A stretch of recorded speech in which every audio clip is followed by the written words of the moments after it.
Steve and Alan's pro tips in a short time. Learn a lot. Hey, Alan. Hey, Steve. So I'm embarrassed to report that after 47 years on this earth, I still probably too frequently find myself in the need of apologizing to someone because I realized after the fact that I behaved in a way that I was not proud of. I'm wondering if you could help me and maybe the listeners in the process with how to do this, how to give a good apology for people like me who continue to step in it after all these years. First of all, I just want to affirm that you're a good person, Dr. Shanley. However, even good men like us screw up and make mistakes. The last research I saw on this said that 84% of people trust others more when they admit to making mistakes. And you and I both hear, and you talk about personal experience, but we both hear from folks who are frustrated. They might not be getting along with their colleagues, and they feel like, you know what? I have stepped in it. Just like you said, I've stepped in it. I don't know how to come back. And we all know, and I know you know this, that saying, I'm sorry to hear that you feel that way is definitely not an apology. I'm not apologizing. I'm sorry you feel bad about what I did, and I'm sticking to it. That's probably how 27-year-old Steve would apologize. Right, right. And you know, your lawyer would approve, right? Like let's avoid all responsibility. The thing that's powerful, whether it's with a colleague or sometimes even with students, is that we can take control of the situation again. The tone of your voice when you introduced this was feeling kind of a little bit of despair, a little bit of, oh man, how do I get out of this? And what's great about apologizing gracefully is that we can then take control and have some agency in how we repair the relationship going forward. So here are the 4 steps. Acknowledge what you've done wrong. Own up to the mistake. Say it out loud without equivocation. I was not prepared for our last recording. Something like that. And then apologize. Hey, I'm really sorry, or I apologize. And then follow it up with a way to make it right. I tell you what, I'll record this on my own and get it to you, and then we can edit it later. Would be a thing you could do to make it right. And then you recommit and say, hey, in the future, I'm going to be more prepared when we do a recording session. So own the mistake, then use your words of apology, the shortest part of the whole thing. Then find a way to correct it, hopefully in the moment if possible, and then recommit. So how about this? My colleague who teaches choir sends some students down to the band room to take a whole bunch of my percussion instruments without asking. And I find out and I go to the choir room and I get mad. And then I feel bad later. But what I feel bad about is that I got mad. So that's what I'm sorry about. But I'm not really sorry about the underlying thing that happened. What about when it's a little bit more layered like that? Predict what would happen after this. Hey, Steve, I came down here. I undermined you. I got mad. I hollered in front of students. That's unprofessional, and you deserve better from me for that. And I'm sorry about that. We should talk about that again, but I want to start by listening because I took too much control last time. In the future, I will address these things in private when we have trouble. So it's not a matter of quickly apologizing for the thing that I'm actually sorry for and letting that go by fast and then getting into the part that I feel like, but this I was justified to be mad about. I need to stick with it and commit to the part that I'm really sorry about. And the part that you have control over. You have control over your action, how you handle it, how you will handle it in the future.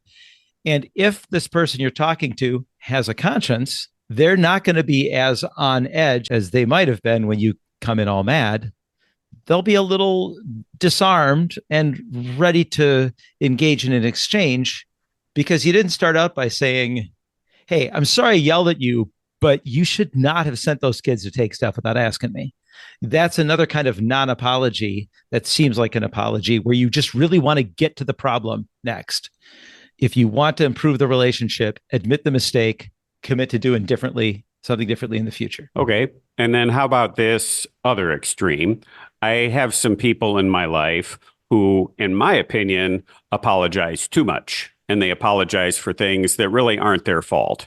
and they start by saying, "Oh, I'm sorry." So if I give a suggestion, for example, and they immediately say, "Oh, I'm sorry, I didn't think about that."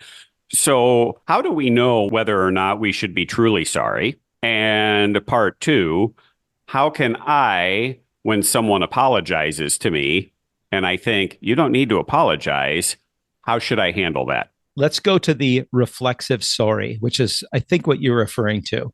Like when somebody gets to the door first and there's a little confusion about who opens it. Oh, sorry.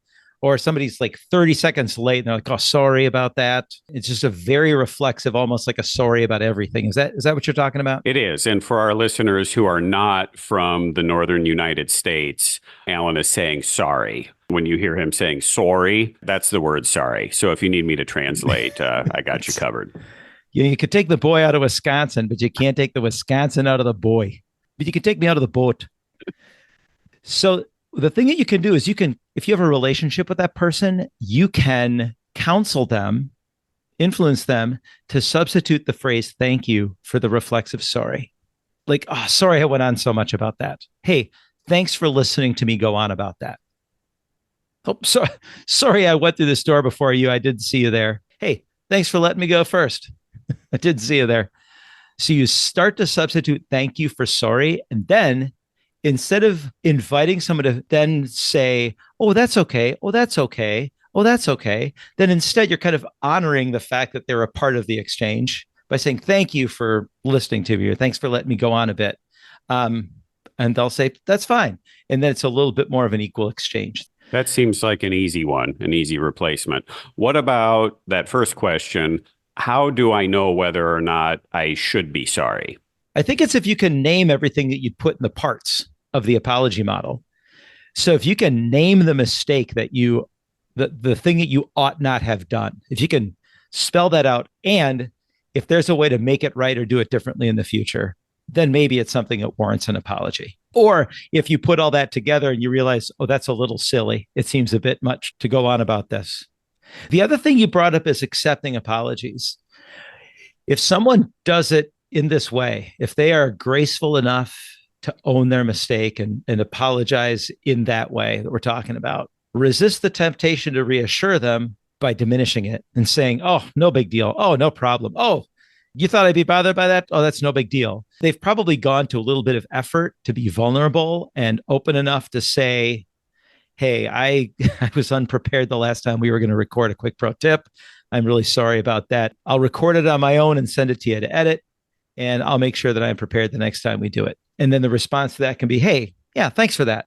And if the other person owns it, to go back to your very first example about that choir director who sent the students to steal the percussion equipment. Totally hypothetical, by the way. I mean, that never happens in any band in the United States. I'm sure.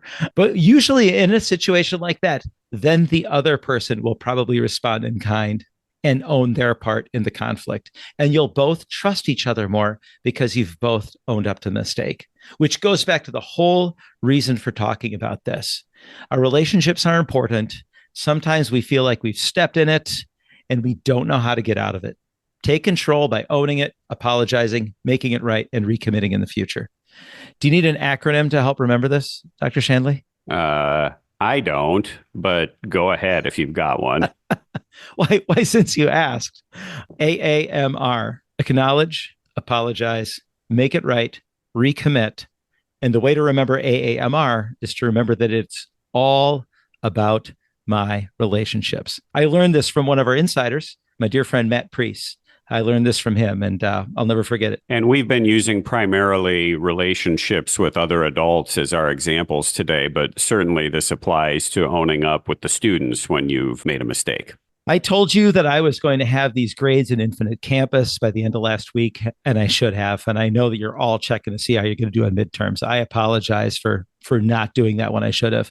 I'm going to have those done by 4:00 today, and I'll try to do better in the future to make sure that my grades are in the grade book in a timely way. Certainly something I wish I would have learned earlier in my career. You think when you're in your 20s and you're trying to establish yourself as the knowledgeable teacher that admitting your mistakes undermines your own credibility.